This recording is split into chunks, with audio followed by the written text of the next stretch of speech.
pindutin mo na. Action. My check. Welcome back sa number 1 male podcast sa buong Southeast Asia. Soon sa buong mundo, malapit na. Sa buong Nepal at Indonesia. Yeah, Anti-Support Social Club. Let's get it. Soy sa daw, General ng Soy Army. Ingatan nyo yung pera nyo kasi yung pera natin yun ang pinakamahalagang bagay dito sa mundo. Pag lalaki, kapag wala kang pera tayo sa paningin na mga beat na lang kulang. Anong tawag doon? Ha? Joshon Point pare sa lahat ng social media. Wala tayong kalaban. Pag gusto mo, chill ka lang dyan. Kasi gulo-gulo na pare, chill ka lang. Hindi, pero kung gusto mo pa rin dumagdag sa gulo, putang ina. Hindi, Chat wag mo siya ako. to. Siya daw. Chat mo si Isa daw. Siya ang magsiset sa inyo sa ilog. 1v1 kayo sa ilog nito. Nagano, diba nag-podcast kami dalawa ni Ekaw. Singit ko lang to, mabilis lang. Ginagawa natin yung pakilala. Tanong ko, meron daw nagtatanong ng pangalan mo doon sa labas Ha? Sino? Ang tagal namin doon, siguro mga 3 minutes kami sa ganun. Tangin na pilit na tatawa na ako, pre. Tangin na, magpakilala ka na. Sabi ko, sino ka nagtatanong? Sino yun? Sino si Eko nila? Tapos nung in-explain ko nung ulit tayo. Putang ina ko nga, sabi ni Eko. Ganun. Ganun siya, sa couch, ganun siya. Sino yun? Bakit daw? Ato classes, supremo na mga liitimong classes na pangit. 10K na tayo. 10K. Yeah. 10,000. Naalala ko, di niya nga pala naabuto yung ganong format. Tulog pala siya nung mga time na yun. Yung nagaganunan tayo format. Akala ko ready siya. So, gago to, sabi niya. Ano nga yun? Hindi, pagka yung sa di ba, litong-litong nga tayo nung sinalang sa atin yung format. First time. Ako unang nagbitaw nun, may papatang pangalan mo dun Do IG mo, ha? Tang ina mo. Yeah. Wala yan, tang ina mo. Nalito rin ako dun. Just nadali din dun Ano yun? Gago, meron. Hindi, ang token na tayo, siesta time tayo nun Diba? Ano yung tanong mo? Ito nga, may nagpapatanong. Lagyan mo na ako ng sound. May tanong. Grrrrbo! Ano ba? Mano-mano? Gengo ka pala, Gengo. Sa editing ba o ako? Pwede Sige, ano mo na lang. Nalagyan ko pa ng sounds Pwede na. Ano na lang. Total, ayaw mo i-edit Ayan na lang. Bow. Kung may tanong dito sa Telegram ko ng Soy Army ko na wala kayong dalawa, putang inang yan. Natural, Telegram group mo yan syempre that support pa rin kayo, di ba? Sa Anti-Support Social Club, andyan tayo, di ba? Ilan tayo? 1-3. Silang dalawa, wala. Di ba? Kita nyo Wala naman. pa ako, pre. Mamaya, sige. May nagtatry din dun. Gumawa ang dami ko. Justin Balonzo. Binlock ko siya. Kaya Gago ka ba? nga, dito rin sa Soy Army ko Nagbibigay ng advice. Tarantado ang puta. Dito naman sa Soy Army ko, Belonzo. Nayari ka dyan, pre. So ito nga, may tanong. Good evening po, babae ito nagtatanong Ba? Patay tayo sa'yo. Trap. Patay tayo sa'yo. Good evening po, pwede po ba Sex. magtanong, totoo po ba na hindi marunong ma-inlove ang mga babae? Kung totoo, bakit po marami po ako nakikita, iisa lang po ang lalaki nila, tapos mahal po nila? Sana po masagot, Soy. Babae po ako, thank you, curious lang po. Totoo ba na hindi nai-inlove ang babae? Yun ang question niya. Tapos ngayon, ang dami daw niya nakikita na isa lang ang lalaki. Okay. So parang may mga patunay siya na, hindi, nai-love talaga ang babae. Hindi. Nai-inlove ang babae, hindi naman dahil gusto niya Totoo. Nai-inlove siya dahil sa kagagawa ng lalaki. Totoo. Para sa akin. Totoo. Kung ano yung napoprovide ng lalaki, kung paano yung lalaki mag-handle ng relationship. Kasi kung yung lalaki na yun susupot-supot, hindi mo makikita yun. Yung nakikita mo na matibay na relationship, sabi mo. Kung yung lalaki nun susupot-supot, tatanga-tanga, hindi mo makikitang magkasama ng matagal yan. Naghanap na ng iba yan, for sure. Yun. Kasi ang babae naman by nature, are followers. Misogynist. Hindi, totoo to. Wala pa nga sasabihin. Hindi, inuunahan ko na sila kasi Adaya. paano ko nasabing by nature mas magaling kayong mag-follow? Sino ang madalas ma-influensyahan ng mga artista pagdating sa fashion? Yan ang pinaka-obvious ng mas Sila, madali. putang ina, sa kada mag-iiba ng hairstyle si Catherine ng putang ina. Ginagaya nila. Ginagaya nila. Ngayon, ang uso ngayon ay gayahin yung muka. Ang dami na nagpapagaya ng muka. Putang ina, isa na itsura yung matangos ilong, tapos naka-veneers na kala mo mentos, ang puti-puti ang putang ina. Okay, another example. Diba, isa na itsura nila eh. Sa ano kayo, Wakiko Dental, kung gusto nyo ng natural color ng Uy! veneers. Uy, tangina. Nauwiyan mo pa yun, pre. Galing Hindi naman kasi ang mga pasok veneers nila, mo. pre, putang ina to, ang puputi. Alam mo yung mentos na tinitrip natin ng bata dati? Yeah. Ang puputi, tapos masyadong hindi proportion yung laki sa mukha. No? Weird. Punta ka sa Wakiko Dental kung gusto niya ng ano. Kahit sa mga gupit ng lalaki, pare, parang kopyahan lang din sila. Nagpakalbo si Daniel, nagpakalbo na rin yung iba. Parang kaya lang din, di ba? Tsaka yung isa pa, yung tignan nyo sa Instagram kung sino yung mga pinakamararaming followers, top of numbers Top sa of the Instagram. line, parang kotse lang. Yung babae, pre. Ang mga babae ang pinakamaraming followers sa TikTok because mga fans nila babae. Because mas ano talaga sila, pare. Hindi to insult, this is one of your behaviors talaga ng babae is they're good followers. So, kung yung nakikita mong relationship, okay, matagal na sila, for sure ako dahil sa lalaki yun. Magaling yung lalaki, magaling siya mag-handle, narespeto siya ng babae, at gustong-gusto ng babae yung pagiging masculine niya, kaya nagstay siya doon. Pero kung hindi, as in, kabaliktaran ng sinabi ko, supot yun, hindi magtatagal yung babae dyan. So, totoong na-inlove ang babae. Well, hindi dahil gusto nilang ma-inlove, kundi dahil magaling yung lalaki. May-inlove sila, yeah. Pero dahil yun sa lalaki. Oo. Hindi yun dahil gusto nila. Yes. So na-inlove sila hindi dahil na-inlove sila. Oo. Na-inlove sila dahil Sa galaw ng lalaki. conditioning ng lalaki. Oo. Like- Para sa akin. Mas like for naniniwala ako example, doon. May magko-comment dyan. Madalas sila magusto nila yung bad boy Yun nga, hindi naman pinangalak na bad boy looking, bad boy aura yun eh. Hindi, may mga lalaki daw na Inborn. Yung Inborn- jeans, yung si... Pero By best jeans. friend mo. Ha? Inborn daw yung Sabi street mo. knowledge niya, pre. Hindi ganun. Jeans. Putang ina nun. Genetics daw. Genetics. Walang ganun. Kumbaga, inano nila yun, parang ginawa nila ng ginawa hanggang sa parang nagmukhang natural na sa kanila. Naa-attract yung babae based sa kung anong ginagawa mo. Anong ginagawa mo. May maganda akong pang point din yun. Sige bro, tuloy mo. 'Di ba? Like for example ko sarili ko, para daw nagtuturo. Si Wada sabi niya, kasi parang nasa isang city lang kami. Ba't hindi? parang nasa isang city lang naman talaga Oo, kayo. nasa isang city kami. Bakit kaya hindi tayo nagligawan dati? Ayan. Sabi ko sa kanya, dati, wala akong paki sa babae, Dota. Pero kilala kita. Sigma. Crush ka ng bayan, ganyan, crush ng bayan. May mga tropa ako na humaling sa'yo, gandang-ganda sa'yo. Ako, Dota lang ako. Kasi wala pa akong amor sa babae nun kasi alam ko naman na hindi ako kagusto-gusto pa nun. So, focus ako doon sa kontrolado. Dota ako. Hindi tayo naging tayo na lang nun para ganito, ganyan. Hindi.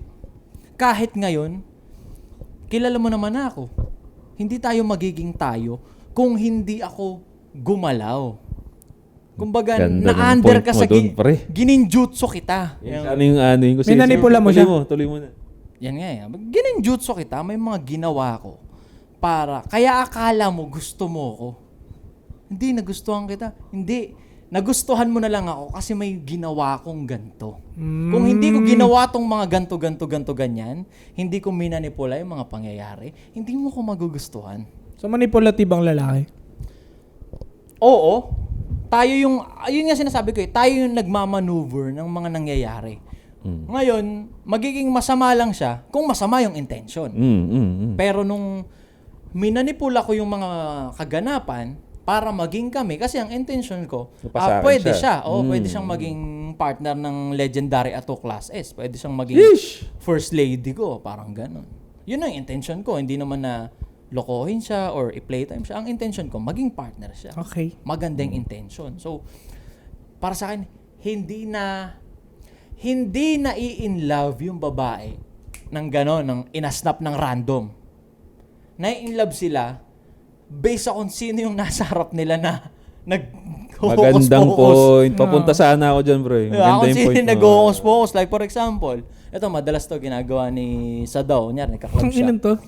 Si Boom Bap King naman, ako na lang lagi. Wala na. Sa lahat ng nabibengbang niya sa club, mapa sa CR man yan or sa parking lot ng Sa multi-level CR ang parking, puta. wala namang inasnap na gusto agad siyang makasex nun. May mga ginawa siyang move na pwedeng sa malayo, tititigan niya. Pag tinitigan siya, biglang lalayo siya ng tingin. May mga ginagawa siya para mahumaling sa kanya yung babae. Para magpabengbang Pero sa kanya masingit yung ko lang, babae. sa club, pare, based sa experience namin, hindi gagana yung yung pa-cool effect ka. Wala, yung, hindi. yung Aggressive shit ka talaga. Wala, oo. Atake, Diba? Oo, usap, attack talaga. ganun talaga. Pag pumalpak, lipat sa ibang table. Wala dun yung yung... Nice guy shit. yung... Wala. So ano talaga doon Titingin-tingin ka, pare? tapos susuplado ka, kunyari. Putang ina, hindi tatalog Wala, sa club. wala. Yung sa club, paunahan, Palupitan pakapalan doon. ng mukha. Yeah. Madilim. Tangina, Oh. huwag ka dapat mabother sa look mo. Totoo. Atake lang ng atake. Social skills dyan sa Oo. sa club. Pakapalan ng mukha. Walang babaeng in love na Gusto niya lang. hindi na in love eh. Kasi pag na in love kunyari, ako, nakita ko babae. Okay to. Yun in love. Infatuation shit yun. Yung parang sa loob ng 1 minuto. Pwede to. Love ba yun? Ganon, di ba? O tigas edits. Infatuation in love, parang ganon, di ba? Sila, ang tamang term, nahuhumaling. Pag sinabi mong Oh. nahuhumaling, hindi siya inasnap.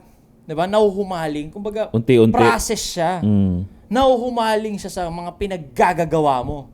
Mm. Nahuhumaling siya sa lifestyle mo. Nahuhumaling siya sa kung paano mo ganapan tong mundo.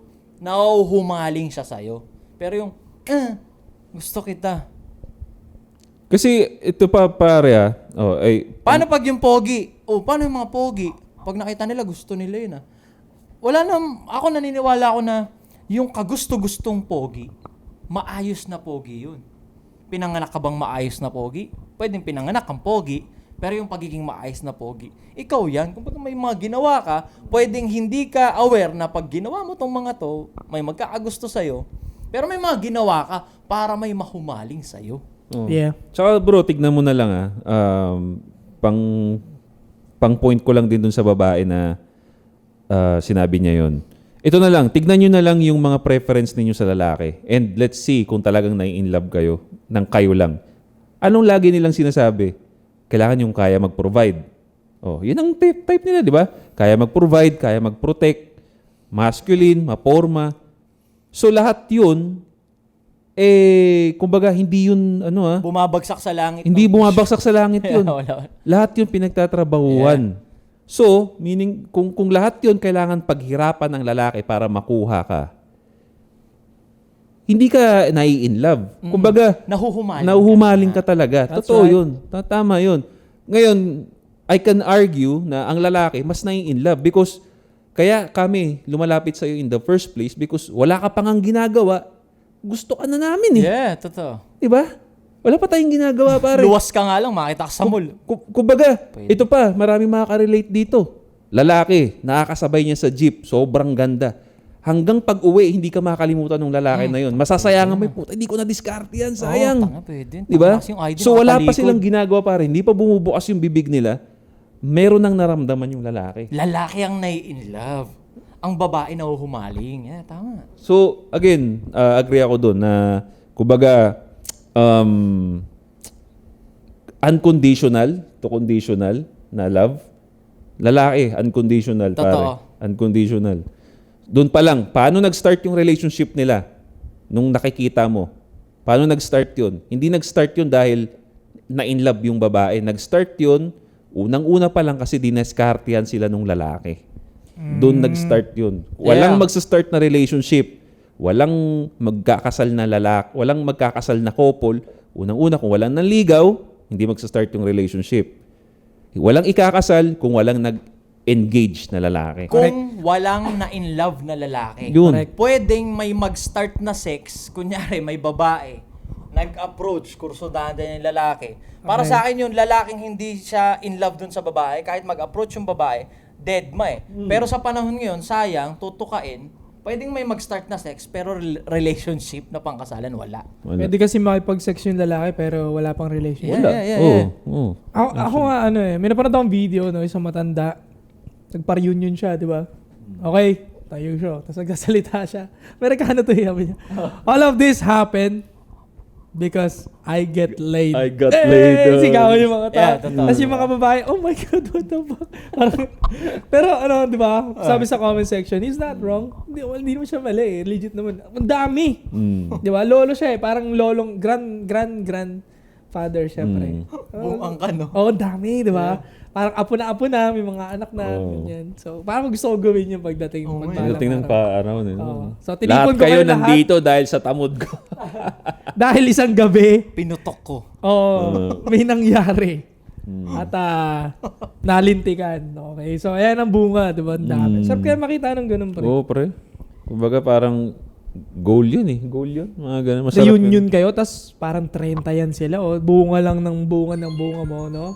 I-mute mo kasi yan! Putang ina kasi. Alam na may podcast! So, yung Hindi mga ganun. naka-mute! Oo, tag-ina yan. Sige, go. Yeah, yun na lang. No? Tapos meron pa silang laging ugali din. Pag kunyari yung lalaki pare, sabihin natin nagsistay yung relationship kasi nga mahal siya nung babae. Sige, pumasok tayo dun sa argument niya, no? Dahil nga love na love nung babae yung lalaki, ayaw niyang mawala kahit supot. Kahit susupot-supot yung lalaki. Pero ano lagi reklamo nung babae? Lagi siyang may reklamo. Tangina, ako na lang lagi. Ako na lang dito lagi. Nahihirapan na Hindi ka ako. umalis, no? Oh, di ba? Kahit naman peaceful na relationship, tangina, may reklamo naman lagi. Oo. Tataka ko eh. Yung may reklamo. So, hindi ka in love eh. Hindi talaga sila in love. Sa Nandun 2 sila years. nandun sila sa relationship because it benefits them. 2 Wala years. siyang halong in love. Binanatan ako ng binanatan. Niloko ko ng niloko. Hindi ka umalis. Putang ina mo. Ito na ako nagtataka. Di ba? Pag yung sex nagiging duty na, hindi na siya pleasure sa inyong dalawa, parang doon na tumatabang ano. Yung, so nasagot niya na, di ba? Nai-inlove ang babae but not in the same way kung paano tayo nai-inlove. Oo. Hindi na-inlove sila hindi dahil gusto nila, kundi dahil na benefit nila dun sa relationship. Yeah. So, May mga pag bagay naramdaman sila- nila yung comfort, it converts pag nararamdaman nila yung comfort sa isang lalaki, yan ang illusion na, uy, in love ako dito. Or yung potential, ang laging dinidikdik ng babae dyan, bakit si Kong TV tsaka si B. Cortez? Tangina, naging showtaan niya yun si B. Cortez, Kong TV na siya eh. Pwedeng wala pa siya nung maraming pera, pero Kong TV na siya. May nun, follower pre. na siya nun, O may pre. method na, may potential na magbobol to soon. Oo. Sa gantong disiplina, sa gantong consistency, sa gantong subscriber. At gusto. Tsaka nung time na yun, hindi pa naman sobrang big deal yung may Fun pera. yun. Fun siya. Nung time na yun, hindi pa naman sobrang big deal yung dapat marami kang achievement, marami kang pera. That time, clout is enough. Oo. Yeah. Para pag may konting clout ka lang. Dati nga, parang pahirapan nga magkaroon ng 50k follower. Parang may ganun ka lang sa Facebook, may ganun ka lang sa YouTube. Putya. Solid na yun. Totoo. Iba na. Iba na. Hindi gaya ngayon na parang may 2 million follower, di mo pa kakilala eh. Tangina, sino to? Diba? Mga 6 million followers, sino yan? Dati sa lugar nyo, tangina, kilala na pa sa may 50k follower lang, di ba? Yeah.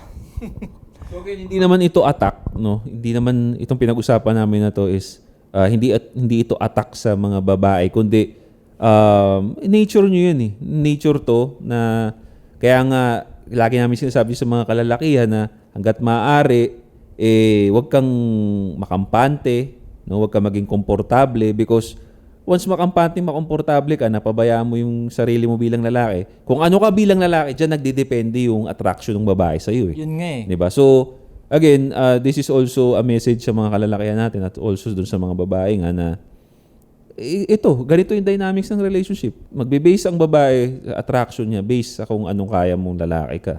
'Di ba? So, Sa mga lalaki, ang pinaka-best take home nila dito sa gantong topic dapat hindi katapusan ng mundo kung wala nagkakagusto sa kanila. Or actually, kung may piniperso sila tapos hindi sila ginugusto nun. Kasi nga, hindi naman ganun nag-work talaga. Dati ikaw yung gugustuhin ng babae, maa-attract mo sila. Makakapili ka. So pag walang nagkakagusto sa'yo, workout mo pa yung sarili mo. May certain point sa akin na ako nag-first move. And then, inihintay ko mag-reciprocate. Ganun. May mga time na hindi agad instant na attract siya kaagad sa akin eh. Madalas May naman time yun, na pre. parang ako yung kakalabit. Wala nga ganun, na-attracted agad sa'yo. Wala Parang eh. mahuhumaling siya sa mga gagawin mo. Ay, dun papasok yung sinabi mo na parang kailangan mong, ano mo na, I-maneuver yung mga timplahin. pangyayari. Oo. Mahilig siya sa matcha, magmamatcha ka bigla. Mga ganun. Yun, Performative. kasama yun dun eh. Actually, connected. Oh, at kasi may ginagawa ka pa rin eh. Technically, may ginagawa ka pa rin para ma-attract siya. So, yun yung sagot natin Na doon. performative male yun ah. No? So, Monday ang story mo, bata, pamangkin mo. Tuesday, wino-walking mo yung animals, cat or dogs. Nag-trending nga yun dahil kay Josh eh. Dahil sa inyong dalawa. Wednesday, nasa coffee shop ka. Gagi minom kang binalita na matcha. sa TV. yung performative. Oo, na may earphone pa, nakamatcha, tas may libro na hawak kahit pupunta lang ng coffee shop, di naman binabasa. Di So, ano binabasa. talaga siya, isang malaking cause and effect ang, yan, yung relationship, yung landian. Kung gusto mo ng effect, that may cause.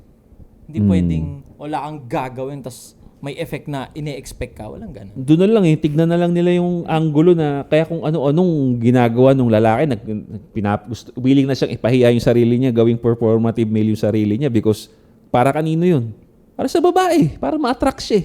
'Di ba? So, willing gawin ng lalaki because mas nai-inlove ang lalaki. Most of the time, lalaki talaga ang nai-inlove. Yeah. Kailangan pang gumawa ng kabulsitan para lang may ma-attract sa kanyang babae. Eh, 'di ba? So, kayo, wala eh. Lagi nyo pang sasabihin na, I don't need a man. Di ba? Lagi kayong pa-reject. Mas Pa-reject. nagmamahal lang, mas lover boy ang lalaki Yun na compare eh, sa totoo mas yun. nagmamahal ang babae. Ako, hindi ko alam kung kayo din. Ako, mas okay ako sa nagluto, nandito lang tayo sa kama, magkayakapan tayo, may pinapanood tayong series. Sila, gusto ko, ganito. Outing. Punta tayo sa ganito. Punta tayo sa ganyan. Para ma-express natin yung pagmamahala natin doon. Di ba? Yun nga, Ako yun dito, eh. mahal kita dito. Mahal kita dito. Maganda yung point mo, pare. Di ba? Sila, punta tayo sa ganito. Pag di tayo pumunta doon, di kita mahal, ganun. Actually, gusto lang naman nila pumunta doon para makapag-selfie, Sa madaling ma-post eh. sabi nga, conditional yung Conditional. yung Conditional. love aspect nila. Tayo, dito, mahal kita, wala tayong ligo pareho. Di ba? May sinare nga tong meme na na-share ko rin yung dati, pre, na ang gusto lang nung lalaki, yung ideal room ng lalaki, di ba? Kama na walang frame, di ba? Yung sofa lang. Yung foam lang. Tapos computer, tapos kotse, tapos boxing, okay na. Pero pag nasa relationship ka kasi, laging ang mindset ng lalaki, hindi naman to gusto ng babae. Di ba? Yeah. Kailangan may bahay pa rin, may arte dito, may ganun. Di ba? Doon pa lang point na yun na ang gusto ng lalaki lang simpleng Simple buhay. lang. Pero nagiging komplikado dahil nga meron ng babaeng involved. So, ibig mo sabihin, komplikado mga babae. Oo, putang Ah, well, ina. totoo yun. Putang ina, 46 yung moods nila, pre. Tayo 5 lang. Sila 46, pukin ng ina mo. So, Pampakomplika bakit- sila so, pero that's a challenge sa ating mga lalaki. Kaya nga, yeah. They help us na mag-improve. Komplikado pala sila eh, pero bakit chini-chicks pa rin natin sila? Kasi nga, mapagmahal tayo. Di We're ba? lover.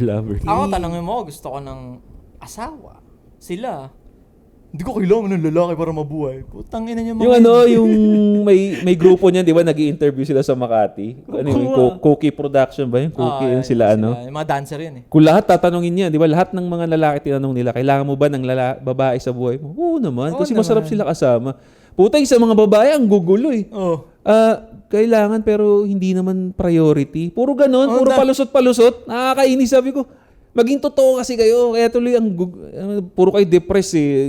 Puro kayo I think kasi nangyayari doon, Josh eh, parang binabash ng kapwa babae yung babaeng magpapakita ng femininity. Parang ang toxic na rin kasi dyan, tol, yung mga babaeng sobrang strong eh. Yun na nga. Bumabash dun eh. Yun na yung Sila, point. binabash nila. Yun na yung point natin. The fact na meron kayong movement to say that you don't need a man to hate a man proves na hindi kayo nai-inlove. Okay? Kasi kami hindi namin kaya yan because love namin kayo. Totoo. Yeah, Ang totoo. corny, no? Pero totoo yun eh. Totoo yun. Kinilig si Josh doon. Oo No? nga, narinig siya. Hindi, ang corny nga lang pagkakalapag ko. Pero that's true eh. That's true. Wow. Diba? So, yun. No? Comment down below, pare. Tinapos tuloy agad. Kinilig kasi. Hindi kasi nakita mo, 24 na eh. O, baka Tinapos maputol na tuloy eh. agad.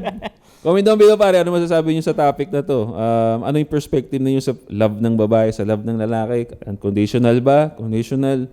Comment down below, pare. Interested Huwag kami mo dyan. sa hayop, pre. Yung asong lalaki. Ito na naman sa aso na Yung naman. asong lalaki, pre. Hindi, ano Yan siya talaga sa'yo? din. Clingy. Yung baklado, parang aso. Hindi, clingy ba? Yung, kunyari, pusang lalaki, clingy siya. Okay. Pero yung pusang babae, putang ina. Napakiramdam niya, Aries siya, di ba? Yung pusang lalaki, ganon.